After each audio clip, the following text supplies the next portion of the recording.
Sidang penonton yang dirahmati Allah sekalian, untuk kita mendapat kesempurnaan ibadah puasa, maka kita perlu menjaga beberapa garis panduan sepanjang kita berpuasa.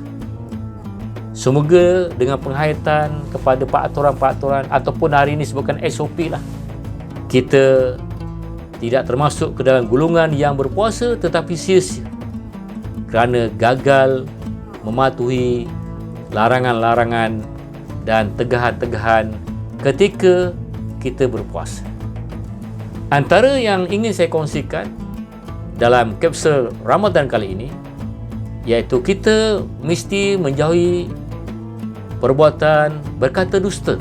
Ini adalah perkara yang menyebabkan ibadah puasa seseorang kita ini menjadi sia-sia, dan kita hanya diibaratkan hanya dapat lapar dan dahaga juga.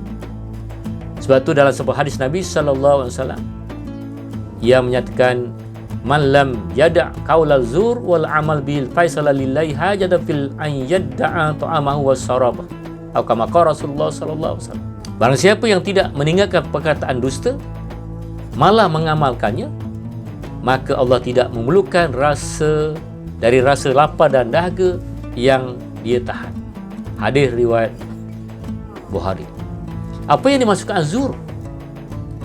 Yang dimaksudkan dengan zur ialah berkata dusta dan juga memfitnah. Dan kalau kita melakukan atau mengamalkan perbuatan tersebut, berarti kita melakukan perbuatan keji yang merupakan melanggar larangan yang telah Allah SWT telah tentukan. Itu yang pertama. Antara itu, kita dituntut untuk berkata benar, tidak berkata dusta, bersikap benar dalam aspek yang cukup luas. Kadang-kadang kita bergurau senda juga, kita berbohong, kita berdusta, dan juga kita berpuasa, kita masih lagi bercakap perkara-perkara yang dikatakan pembohongan. Dan ini mesti dijauhi untuk mendapat kesempurnaan ibadah puasa. Yang kedua yang saya ingin kongsikan ialah kita mesti menjauhi perbuatan lagha, berkata lagha, dan juga melakukan kata-kata yang dikata rafas, kata-kata prono ataupun lucah. Amalan ini mesti dijauhi, kerana amalan ini jika dilakukan menyebabkan amalan puasa seseorang menjadi sia-sia.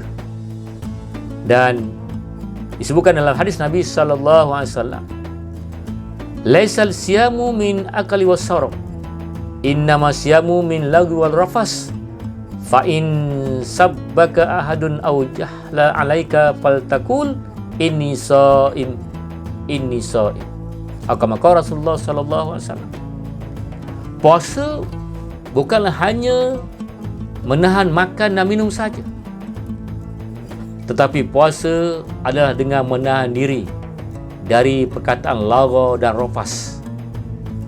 Apabila ada seseorang yang mencelemu atau berbuat jahat padamu, ajak bergaduh contohnya, ajak bertengkar, katakanlah padanya, inni shaim, inni shaim, aku sedang berpuasa, aku sedang berpuasa.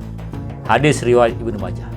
Sidang penonton yang dirahmati Allah sekalian, apa yang dimasukkan dengan lagha?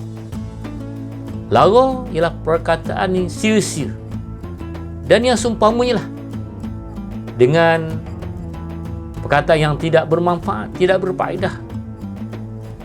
Manakala istilah rafas digunakan dalam pengertian kiasan untuk melakukan hubungan, dengan kata lain perkataan keji, perkataan lucah, perkataan-perkataan prono, dan ini mesti dijauhi oleh kita.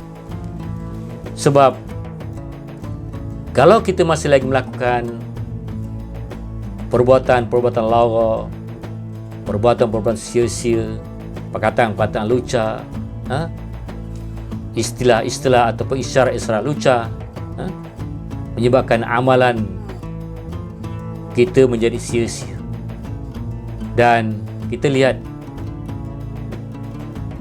betapa ramai di kalangan kita masih lagi terjebak dengan perkara ini, sedangkan kita sedang berada di dalam bulan Ramadan. Begitu mudah untuk mengeluarkan kata-kata kotor, dusta, perkataan yang sia-sia, mengumpat orang lain, termasuk ungkapan-ungkapan yang kita tulis dalam media sosial kita, dalam handphone kita. Kita tuliskan, kita perturunkan gambar-gambar, kata-kata yang rafas, yang tidak sopan dan juga yang tidak bermanfaat. Antara itu, sidang penuntut yang dihormati sekalian, marilah kita berusaha untuk meninggalkan perkara yang lawa tadi dan juga meninggalkan perkataan-perkataan rafas, perkataan-perkataan lucah, dan ini biasa terdedah kerana sepanjang kita berpuasa, kita ke bazar Ramadan, kita ke sana kemari berkomunikasi, kadang-kadang kita terlupa bahawa kita sedang berada dalam bulan Ramadan dan kita sedang berpuasa. Satu lagi yang saya ingin kongsikan, amalan yang menyebabkan puasa kita rosak, puasa kita menjadi sia-sia ialah kita masih lagi melakukan, masih lagi terperangkap dengan berbagai-bagai maksiat.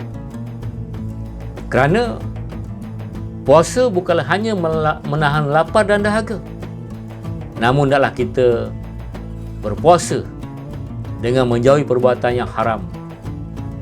Dan ini juga ditegaskan oleh satu ungkapan yang cukup menarik daripada Ibnu Rajab Al-Hambali yang menyatakan, ketahuilah amalan takarub kepada Allah Subhanahu Wa Taala dengan meninggalkan berbagai syahwat, yakni yang sebenarnya kita boleh melakukannya di luar puasa, seperti makan atau minum atau kita berhubungan dengan isteri kita,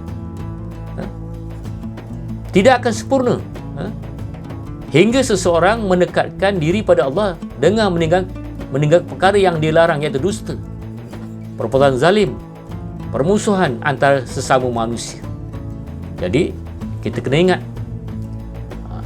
bukan saja meninggalkan perkara-perkara yang diharuskan di luar puasa, tetapi kalau kita masih lagi melakukan perkara-perkara yang diharamkan, maka menyebabkan puasa kita rugi.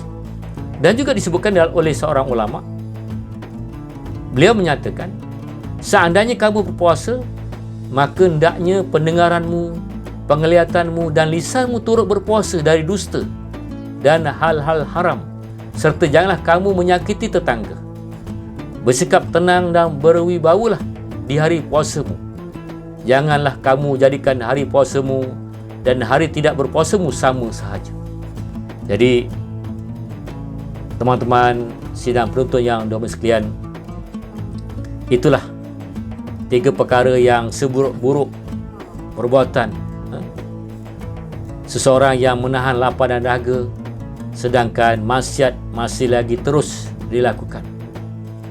Maka marilah kita menahan anggota badan kita supaya tidak terjebak kepada perbuatan maksiat. Dan ulama menyatakan tingkatan puasa yang paling rendah